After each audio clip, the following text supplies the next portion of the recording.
Voltamos para o bloco final do nosso programa. Nossa conversa é com o professor Eduardo Lamy sobre as propostas de mudanças para o novo Código de Processo Civil.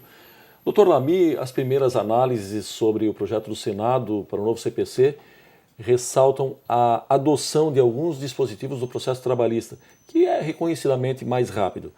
O senhor poderia comentar alguns desses dispositivos que vão ser incorporados?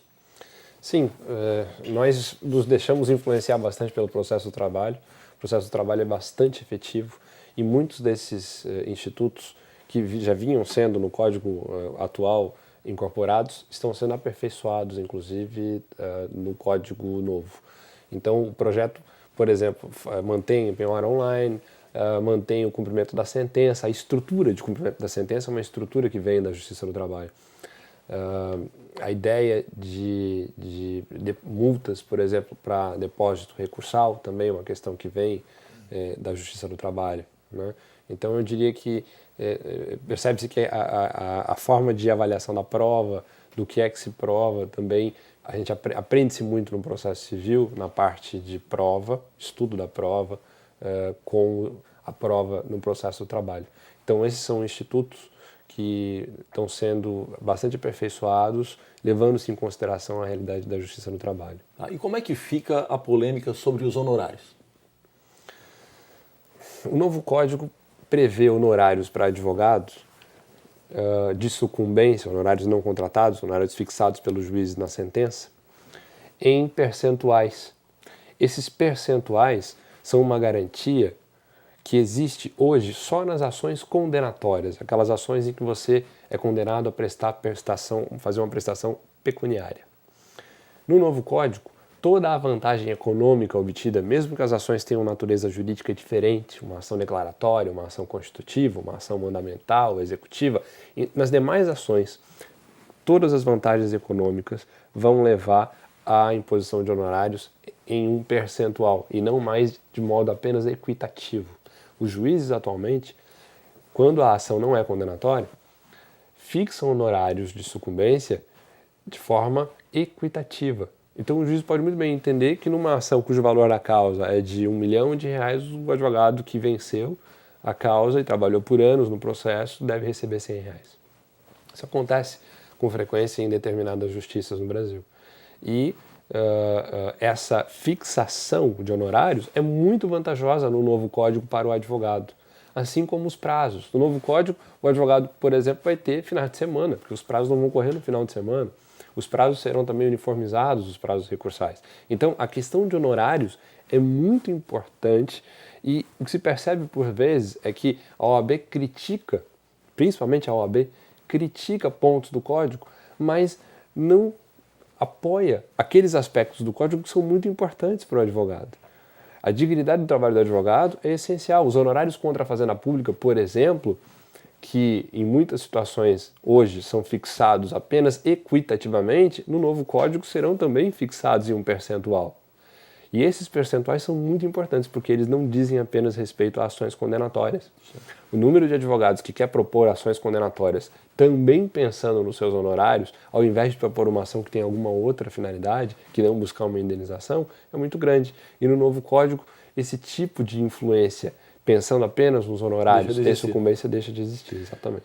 Bem, na sua opinião, esse é um momento histórico para que nós tenhamos aí uma discussão sobre um novo código? Eu pergunto isso porque nos últimos 10 anos nós tivemos cerca de 30 reformas no Código de Processo Civil brasileiro. Por que só agora, então, o novo Código de Processo Civil? O que o legislador reformista fez foi enviar pontos de aperfeiçoamento do código e mudanças que em alguns momentos eram estruturais e que fizeram com que o código tivesse vários pontos de estrangulamento. Para resolver os pontos de estrangulamento causados pelas reformas, era necessário um novo código. Realmente era necessário. Então, o que se percebe é que muitas das reformas foram provocadas anteriormente com o objetivo de ajudar, colaborar para o Poder Judiciário, colaborar para o jurisdicionado e fazer com que as pessoas que pudessem inserir essas reformas também pudessem se tornar conhecidas, dar aulas. Os professores de processo civil adoraram as reformas, puderam vender os seus livros. Nós sabemos que o mercado editorial brasileiro é um dos maiores do mundo em livro jurídico. Então, as reformas do Código de Processo Civil também são muito interessantes. Elas são reformas que vendem muito, tanto os professores, os profissionais do direito, como os autores. E eu, nesse ponto, me incluo, né? Não vou ser aqui hipócrita de dizer que eu também não estou fazendo o meu curso, estou fazendo o meu curso. Inclusive, já estou na segunda edição de um curso de processo civil, especificamente voltado para o novo Código, já voltado para a estrutura que o novo Código vai ter, com base na Constituição. Então, o que eu posso dizer é que o momento de fazer o novo Código, na minha opinião, não era esse. As reformas vinham aperfeiçoando o sistema. O que nós fizemos hoje não foi exatamente um novo código, porque não há uma ruptura ou a necessidade de uma ruptura, por exemplo, do Código de 39 para esse código. O que há é um aperfeiçoamento. Esse é o primeiro Código de Processo Civil que nós temos sobre uma égide democrática. O Código de 39 não foi de égide democrática, o Código de 73 também não foi. Mas nós não temos uma ruptura. O que nós temos é o aperfeiçoamento das disposições do Código de 73, com algumas renovações muito significativas, mas não realmente uma ruptura. É praticamente uma nova codificação. Nós podemos dizer que é um novo código porque é uma lei que revoga o código anterior e a substitui integralmente. Agora, nós estamos num momento de revolução tecnológica. Nós estamos no momento do hipertexto. Nesse momento, os juízes perdem a ordem canônica nas páginas do processo e cada uma das páginas e documentos do processo se tornam um ícone, né? Um linkzinho que ele vai buscar ali na sua página, ali no seu computador. Então, o hipertexto revoluciona toda forma de conhecimento humano, inclusive o processo judicial.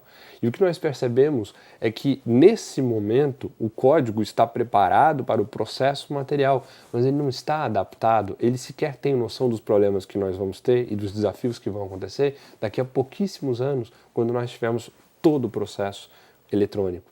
Um exemplo que eu posso dar bastante claro é o do atual artigo 526, que no Código Novo é o artigo 932, no projeto, que diz que, ao agravar de instrumento, a parte tem que, no prazo de 3 dias, juntar cópia desse agravo no primeiro grau para informar o juiz de que houve a decisão e para possibilitar a sua reconsideração. Ora, no processo eletrônico, não é necessário juntar cópia, porque o juiz, na hora que você protocola o seu agravo eletrônico, já vai receber automaticamente a cópia desse recurso. Então, o que acontece é que esse dispositivo, ainda estando previsto no código, demonstra como nós não estamos adaptados à realidade que vai acontecer.